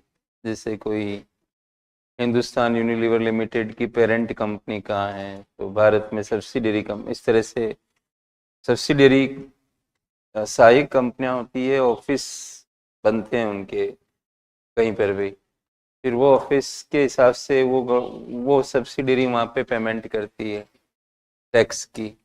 तो अगर 15% से नीचे टैक्स है कहीं पर भी, तो पेरेंट कंपनी जिस कंट्री में है, मतलब अगर अमेरिका में है तो अमेरिकन गवर्नमेंट इस ढंग से टैक्स एक्स्ट्रा लगाएगी उनके ऊपर कि दोनों को जोड़ के 15 हो जाए। इससे फायदा क्या, फिर सामने वाला कंट्री भी 15 ही कर देगा। मतलब जब उसको पता है कि 15 ही इनको देना पड़ेगा चाहे मैं कम ले रही हूँ, और उसके यहाँ आने का मतलब भी समाप्त हो जाएगा कंपनियों का, क्योंकि कंपनी को इफेक्टिवली 15 देना पड़ रहा है। तो आयरलैंड अगर 12.5 ले रहा है तो 2.5 फिर अमेरिका को लगाना पड़ेगा एक्स्ट्रा। तो इससे ज्यादा अच्छा है कि आयरलैंड ही 15 लगा ले। तो मतलब आयरलैंड में जाने की वजह खत्म हो जाएगी ना, क्योंकि 12.5 से नहीं आएंगे वो लोग अब उनके यहाँ, क्योंकि फिर कंपनी को 2.5 उधर देना पड़ेगा। नहीं समझ में आ रहा है क्या? मतलब कंपनी की जेब से तो 15 जा रहा है ना, आयरलैंड में जाने से फायदा क्या निकला फिर? तो बीच में मैंने पढ़ा कि आयरलैंड ही बोल दिया कि हम भी सीआईटी बढ़ाएंगे, तो इसमें कौन सी नई बात कर रहे हो? क्योंकि तुम्हें बढ़ाना ही पड़ेगा अपने आप ही, क्योंकि न्यूट्रल हो गया ना ये तो इससे ज्यादा अच्छा है कि हम ही पैसे रखें अपने पास। देखो टैक्स के डिफरेंस, जैसे स्टूडेंट फीस का डिफरेंस देखकर इंस्टीट्यूटों में जाते होंगे ना, कि क्यों टीचर को एक्सक्लूसिव बनाता है एक इंस्टीट्यूट, कि आप हमारे यहाँ पढ़ा रहे हो तो हमारे यहीं पढ़ाओगे और नहीं पढ़ाओगे। तो उसका वजह क्या होती है कि भाई अगर आप दो जगह पढ़ा रहे हो, मतलब यहाँ आने से पहले तो मैं कहीं और था, और मेरी कॉन्ट्रैक्ट पूरी हो गई थी, उसके ऊपर भी मैं पढ़ा रहा था।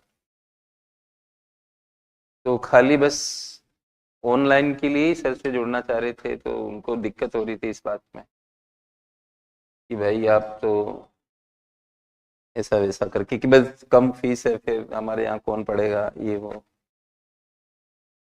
तो बात समझने वाली क्या होती है कि अगर बच्चे को वही टीचर सस्ती जगह, मतलब सस्ती फीस में मिल रहा है, तो बच्चा फिर महंगे वाले इंस्टीट्यूट में क्यों जाएगा और सस्ते वाले में आएगा ना। वही कहानी समझो आप यहाँ पर।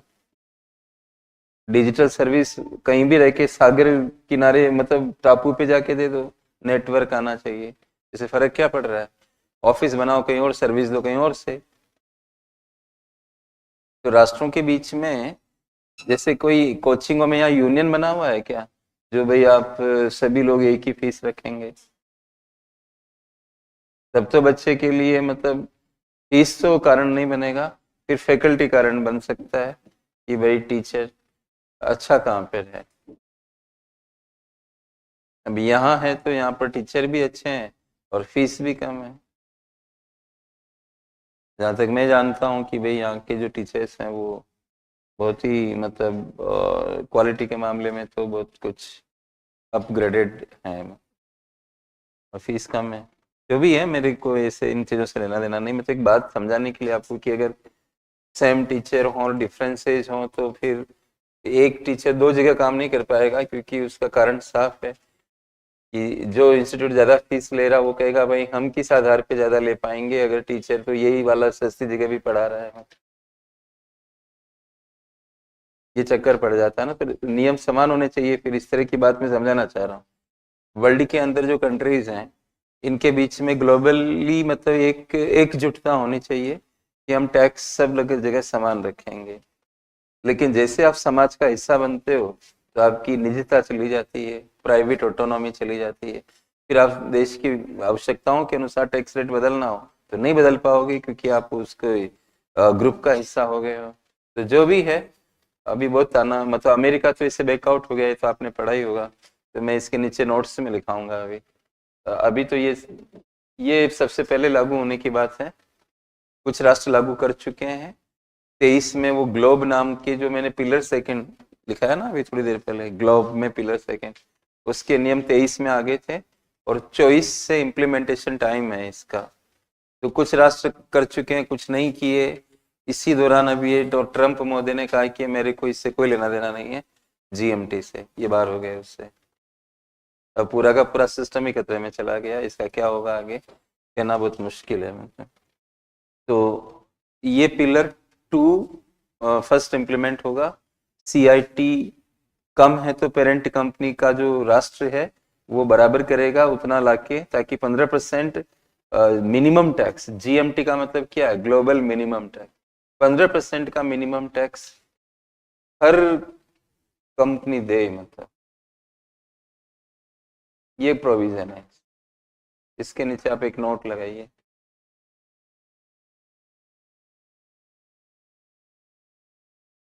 देखिए हाल ही में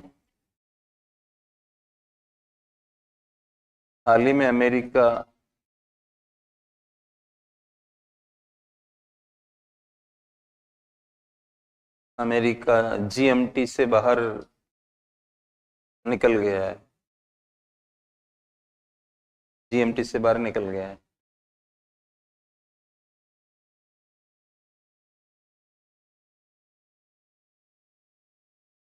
कैसे भी समझो आप, ये एक टॉपिक बड़ा विशाल है और तात्कालिक रूप से भी महत्व है क्योंकि अमेरिका इससे बाहर हो गया है, और डिजिटलीकरण से टैक्स अवॉइडेंस का गहरा ताल्लुक है। डिजिटलीकरण टैक्स अवॉइडेंस को प्रमोट करता है। इन सभी कारणों से आने वाले टाइम में यूपीएससी मेंस के अंदर ये सवाल बन सकता है। ठीक है, तो इसको टैक्सेस इन न्यूज में मैंने पहला टैक्स लिया ये वाला जीएमटी, और जीएमटी वहां पे जो छोड़ा हुआ था वो यहाँ पे क्लियर हो गया आपका। अब दूसरे टैक्स पे आइए, सेकंड,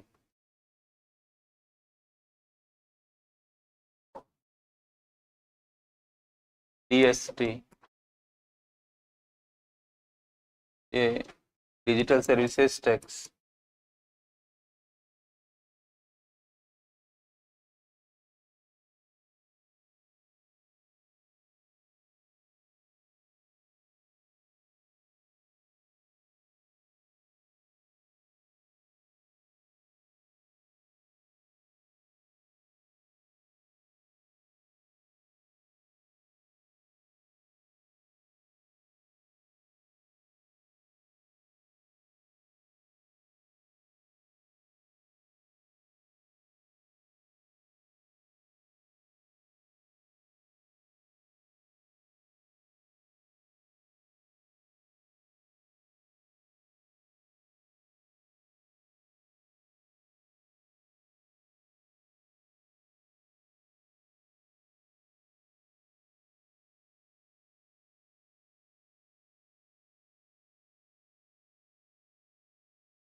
में 2 करोड़ को छोड़ दिया गया है, 2 करोड़ से ज्यादा की टर्नओवर आएगी तो नॉन रेजिडेंट कंपनीज के टर्नओवर पर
तो ये अमेरिका के साथ हमारा बायलैटरल एक एग्रीमेंट हुआ था कि जब ये ट्रम्प महोदय का पता तो लग नहीं रहा था, और ये क्या कहते हैं, इनका रुख कैसा रहेगा ये भी नहीं मालूम था, ये जीतेंगे हारेंगे ये भी नहीं पता था, जो भी था। लेकिन अमेरिका जीएमटी का पार्ट था, और अमेरिका को इस बात से आपत्ति थी कि हर कंट्री अपने अपने मन से अमेरिकन कंपनी को टारगेट बना रहा है और मन मुताबिक टैक्स लगा रहा है। तो इसी ने फिर पहल करी थी कि हम जीएमटी ले आते हैं, ताकि अमेरिकन कंपनी के खिलाफ, मतलब इसकी मंशा ये थी अंदर से। और इस तरह से भारत के साथ फिर उन्होंने कहा कि जीएमटी जब आ ही रहा है और चॉइस से इम्प्लीमेंटेशन में आ रहा पिलर सेकंड, तो फिर आप डीएसटी क्यों लगा रहे हो, मतलब इसको हटा दो। डिजिटल सर्विसेज टैक्स थोड़ा वाइडर टैक्स था, और गूगल टैक्स एडवर्टीजमेंट से रिलेटेड टैक्स था। आप देखेंगे कि मैंने विज्ञापन लिखाया था वहाँ पे। और डिजिटल सर्विस तो ज़्यादा कॉम्प्रिहेंसिव लैंग्वेज है, जिसमें ई कॉमर्स भी आ जाता है, अमेजन वगैरह ई कॉमर्स के ऊपर उनको जो टर्नओवर बनेगा, बस इसमें 2 करोड़ तक की टर्नओवर को छोड़ दिया गया, और इससे ज़्यादा वाले टर्नओवर के मामले में आपको 2% फ्लैट लगाया। मतलब इसका मैंने अमेरिकन संस्थाओं की रिपोर्ट भी पढ़ी इसके ऊपर। एक उनका विभाग है जिसको यूएसटीआर कहते हैं वहाँ पे, यूनाइटेड स्टेट्स ट्रेड रिप्रेजेंटेटिव, उसका पीडीएफ मैंने डाउनलोड करके अमेरिकन व्यू को समझने की कोशिश करी थी कि वो क्या आपत्ति बता रहे हैं इसमें। तो रिपोर्ट को फुल लेंथ तो मैंने नहीं पढ़ा, लेकिन उसकी जो समरी पार्ट थी उसको कुछ मेरे को क्लू चाहिए थे, तो मुझे लगा कि इंडियन रिपोर्ट्स मेरे को उतना नहीं बता पा रही है, तो मैं अमेरिकन व्यू से समझूंगा तो मुझे ज़्यादा समझ में आएगा, क्योंकि वो क्रिटिकल व्यू होगा। वो तो क्रिटिसाइज कर रहे हैं ना इसको, तो मैंने कहा वो ज़्यादा लेंथ पकड़ रहे होंगे इसमें। तो उन्होंने एक मुद्दा उठाया बड़ा इंटरेस्टिंग, ये टर्नओवर पे लग रहा है, जबकि डायरेक्ट टैक्स इनकम पर लगते हैं। आप माल के टर्नओवर पे लगा रहे हो इसे, मतलब वो खामियां निकाल रहे थे। ये माल कितने का बेचा, मतलब आपने सर्विस कितने की बेची, उस पे लगा रहे हो आप।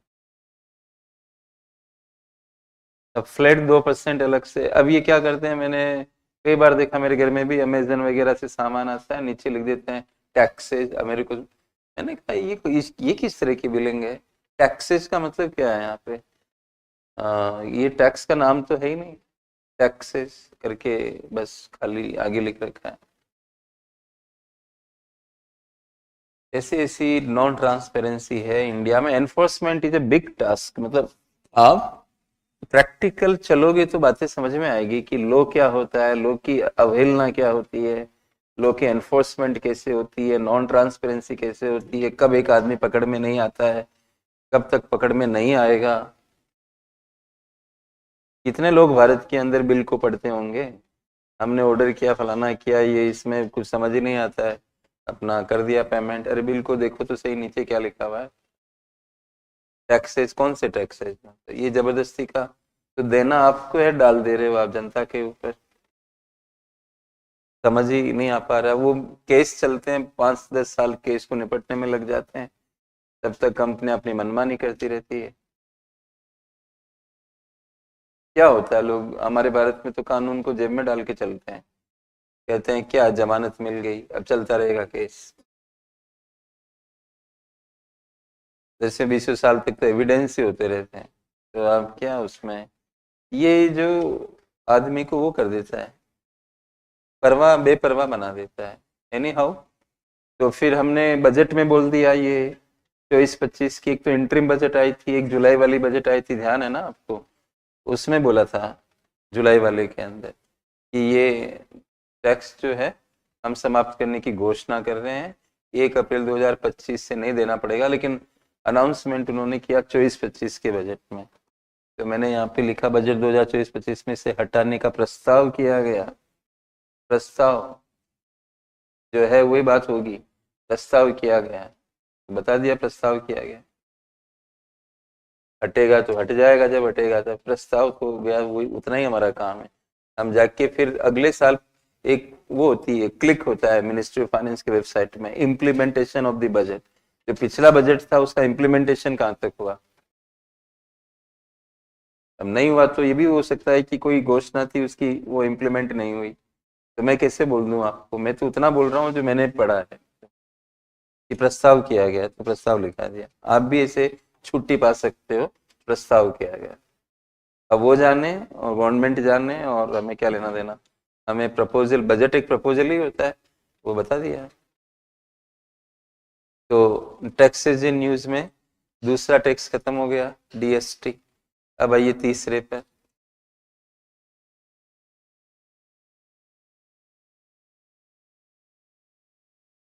Angel tax.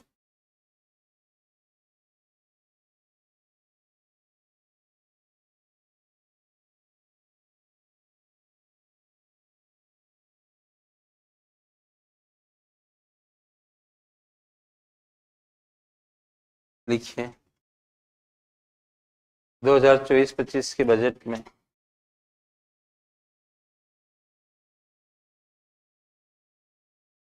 2024-25 के बजट में इस कर को समाप्त करने का भी प्रस्ताव किया गया था।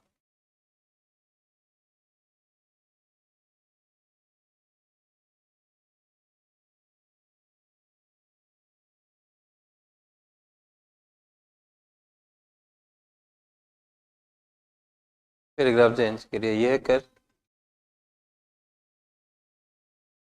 2012 में, इसे लिखिए नॉन लिस्टेड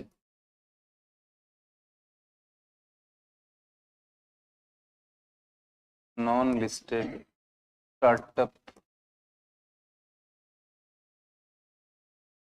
कंपनियों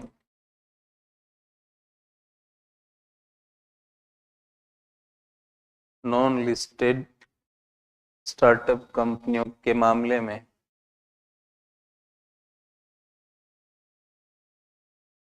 लाया गया,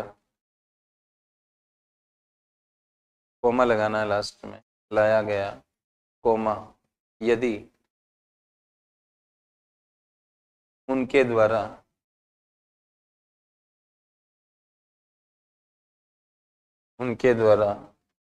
अपनी इक्विटी को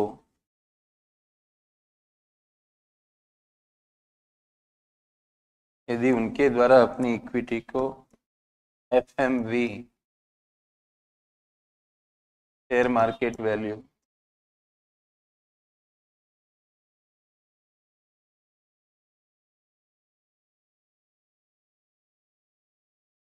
उनके द्वारा अपनी इक्विटी को एफएमवी की तुलना में ऊंची कीमत पर बेचा जाता है।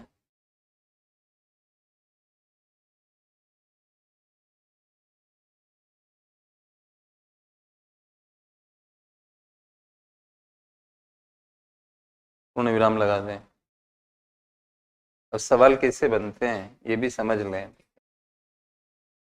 टेस्ट सीरीज देते रहो, बैठते रहो, वो तो आपकी चॉइस है, लेकिन मेरे को अच्छे से पता है कि वो ये सवाल इस तरह के बना नहीं पाते हैं जो सवाल यूपीएससी में वाकई में बनते हैं। फिर कहेंगे हाल, अब आए सवाल बनेगा हाल ही में चर्चित एंजल टैक्स निम्न में से कौन सी कंपनियों से संबंधित है? सभी प्रकार की कंपनी, पुरानी नई सभी प्रकार की, स्टार्टअप तो नहीं होते ना। फिर कहेगा सभी स्टार्टअप कंपनियों से रिलेटेड, फिर कहेगा अनलिस्टेड स्टार्टअप कंपनियों से रिलेटेड। क्या लिखा मैंने? अनलिस्टेड, नॉन लिस्टेड या अनलिस्टेड। अब लिस्टेड किसको कहते हैं ये तो मैं आगे पढ़ाऊंगा आपको। वैसे जो कंपनियों का नाम शेयर बाजार की सूची में लिख दिया जाता है, जिनकी ट्रेडिंग होती है, जिनकी खरीद फरोख्त होती है, उनको लिस्टेड कहते हैं। जिनकी खरीद फरोख्त होती है उनकी मार्केट वैल्यू हमेशा फेयर होती है। पूछे मेरे से क्यों? क्योंकि बायर और सेलर्स पूरे इंडिया और वर्ल्ड के अंदर फैल कर उसकी खरीद फरोख्त कर रहे हैं, तो जो भी रेट है वो फेयर रेट है। और ये मानते हुए कि कोई घोटाला नहीं, घोटाले तो कभी कभार होते हैं, अदरवाइज तो जो मार्केट रेट कई लोगों द्वारा तय की जाती है वो उचित ही होती है। आज हम कह कि इस कोने का मकान इतना महंगा मिल रहा है, तो महंगा किसने किया भाई? ये तो सारे लोग, रेट आज बेचना चाहो आज बिक जाए, इसका मतलब उसकी मार्केट वैल्यू वही है जो वो आदमी कह रहा है कि मेरा मकान 20 करोड़ का है, तो 20 करोड़ का होगा वो। नहीं जी ज्यादा है, तो एक काम हो सकता है 10 लाख रुपए कम दे दो, इससे और नीचे नहीं होगा। इतना हो सकता है, क्योंकि हमें भी थोड़ी जरूरत है। बाकी ये है, और पेमेंट 1 महीने में हो जाना चाहिए। पेमेंट जल्दी करना हो अगर, तो 10 लाख की छूट दे दी आप। बाकी आप पड़ोस की कोठी का पूछ लो और आगे चले जाओ। इससे नीचे मिल जाता हो तो मैं यहीं बैठा हुआ हूँ। अब बताओ आप, ये जो रेट है ये उचित है या अनुचित है? उचित। अब आप नहीं दे पा रहे हो तो आपकी समस्या है ये, बाकी रेट तो वही है जो आ रही है। इसमें कौन सा घोटाला हो गया? मतलब मार्केट तो ओपन मत है, दुकान मकान बेच रहा है वो। तो जो मार्केट रेट किसी शेयर की होती है वो फेयर ही होती है आमतौर पे, क्योंकि इलेक्ट्रॉनिक घोटाला की बात मैं नहीं कर रहा। वैसे मतलब अगर कोई शेयर 2,000 रुपए का बिक रहा है, एमआरएफ टायर अगर 2 लाख रुपए का बिक रहा है, तो भाई उसकी वैल्यू है। लेने वाले दे रहे हैं उसका, तभी 2 लाख रेट है ना उसकी। ऐसे कैसे? मतलब मुझे उसका रेट एक्चुअल में नहीं पता है, मतलब कभी कभार वो मैंने देखा था उसको कि 80,000 रुपए का एक शेयर, ऐसे रेंज में मैंने कभी उसको देखा था। तो हो गया, हो सकता है कि अभी हो गया हो, मतलब नहीं तो 1 लाख रुपए के आसपास तो रहता ही था उसका। वही यस बैंक मिल रहा है आपको 17 रुपए का, 18 रुपए का एक शेयर। तो भाई दोनों की वैल्यू में फर्क होगा कोई तो। अब जो कंपनियां स्टार्टअप लिस्टेड नहीं है उनके साथ समस्या होगी कि लिस्टेड कंपनी की तो फेयर मार्केट वैल्यू पता लग जाती है, लेकिन जो नॉन लिस्टेड है उसकी वैल्यू कहाँ से लाए? तो कुछ लोगों ने हमारे भारत में देखा कि मनी लॉन्ड्रिंग करने के लिए जो बड़े पैसे वाले लोग हैं वो हाई रेट देके उनके शेयर खरीद रहे हैं और अपना काला धन उसमें लगा दे रहे हैं। तो इस वजह से ये टैक्स आया था 30% पर, कि इनकम टैक्स डिपार्टमेंट किसको फेयर वैल्यू समझता है, उसके ऊपर आप जितना लोगे उसके ऊपर आपको 30% टैक्स देना पड़ेगा जिसने पैसा लिया है। जैसे मान लो मैं स्टार्टअप कंपनी चला रहा हूँ, तो मैंने ये पैसा लिया तो मेरे को देना है 30%। इसको बोला गया क्या टैक्स? Angel tax. तो ये एंजल टैक्स को लेकर थोड़ा सा बहस इंडिया में पहले से ही चल रही थी कि इसे स्टार्टअप को पैसा नहीं आ रहा है, जो भी था सरकार ने आखिरकार इसको हटा ही दिया। तो एंजल टैक्स भी टैक्सेस इन न्यूज में शामिल हो गया है। राइट। तो इस तरह से है, थोड़ा ये खींचते खींचते भी हुई। अब दो एक टैक्स और बच रहे हैं आपके, और ये पेपर मुझे लगता है कि नेक्स्ट क्लास के 15-20 मिनट की टाइम में हमें थोड़ा सा इन्वेस्टमेंट करना पड़ेगा, 15-20 मिनट का।